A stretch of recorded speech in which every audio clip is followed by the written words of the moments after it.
She allowed it to go on. Someone in the chat said that she probably suffers from, poor self-image or something like that. Probably does. But the fact is, and you're right, probably does. And she probably is a victim constantly in her own life. But the fact is that no matter what, she has a right, she has the duty to take care of that child. And that's not something that she can get away from. So you may feel sorry for her in some little respects here and there because you're human and you feel, okay, she's really messed up. But she knew this. She knew what had been going on for a while. Maybe she didn't know how long, but she knew that it had gone on. And that is scary in and of itself. 100%. Kissimmee, Florida, from the chat. Bill, don't you think he had to have help moving the body into the car? No, I don't. I think he could have easily have just thrown her over his shoulder, carried her down the stairs, carried into the car. He's a big guy. He looks like he's about 6'4", 6'5". He looks to be 220, 230.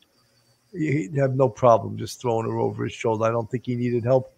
If he asked for help, that would implicate one other person. Or have another person know what he did.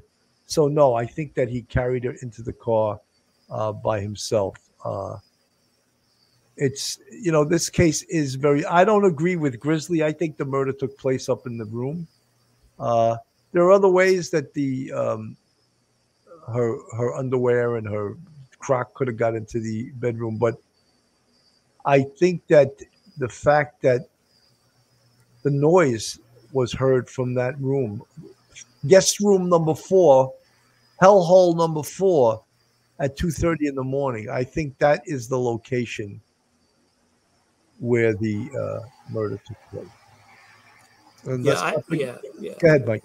Oh no, I think it's because at midnight, people and other roommates may have just gone to bed, but at 2 o'clock in the morning, everybody's asleep by now. It's pitch dark. Everybody's asleep.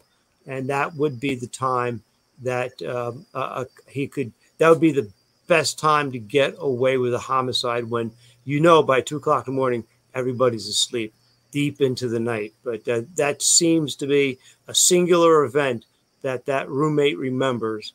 And that seems like an odd thing. She remembered it. And so therefore, that seems indicative of a 2 o'clock in the morning attack on Maddie. Melanie Copeland, he gave her double the meds that night. Yeah. Luna Thomas, he claimed he gave her a double dose of medication. So this must be a fact. Lay Mill, I feel like there's some significance that she just turned 13. Well, maybe there, as many people in the chat have implied, maybe she said that was it. This wasn't going to happen anymore. And that could have preempted what occurred that night. Faticus, wait until Maddie's toxicology tests come out. That creep was drugging her. Faticus, there's no doubt it's back.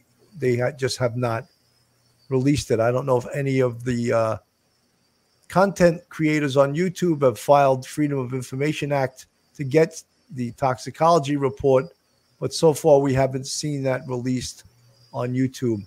Toy Thomas, Adderall at bedtime seems like that's way too much. How would you sleep? Does anyone have a feeling that the mother, I don't know what that means. Rebecca Height, thank you, justice for Maddie. Absolutely justice for Madeline Soto. Ladybug had to drug her to do what he was doing to her. Cindy Powell, Stefan Stearns' parents are strange. You said that. You could say that again. I found them to be two enablers that I just couldn't understand their attitudes. Desiree Conrad, she willingly served her daughter up to this S-bag to do whatever he wanted. As long as she had a boyfriend, babysitter, Jen should be charged with neglect at least. Desiree, I 100% agree with you that she neglect, a felony through omission, failure to protect her daughter. Lolo, I think Maddie threatened to tell on him and he couldn't let her do that. How stupid it is to murder someone to keep them quiet. He'll be spending the rest of his life in prison. Let's hope that he gets the death penalty for those of us who believe in that. I hope he sincerely gets the death penalty. Joanne Murdoch at police off the cuff. How does Jen get away with saying she went in the car that morning with Mandy to school? And well, right, Joanne, she was lying. That's why we couldn't believe that she knew about this. And then she said we. She used the term we, and she had nothing to do with driving there. So many may think, even in the chat, that did Jennifer have anything to do with the death of her daughter? We don't know. We don't know at this point. And if the police know, they're not letting on right now because she hasn't been charged. Dennis Violin, I'm not buying the upstairs story. I still think all three were downstairs in the king beds. SS couldn't carry a bag of laundry down the stairs.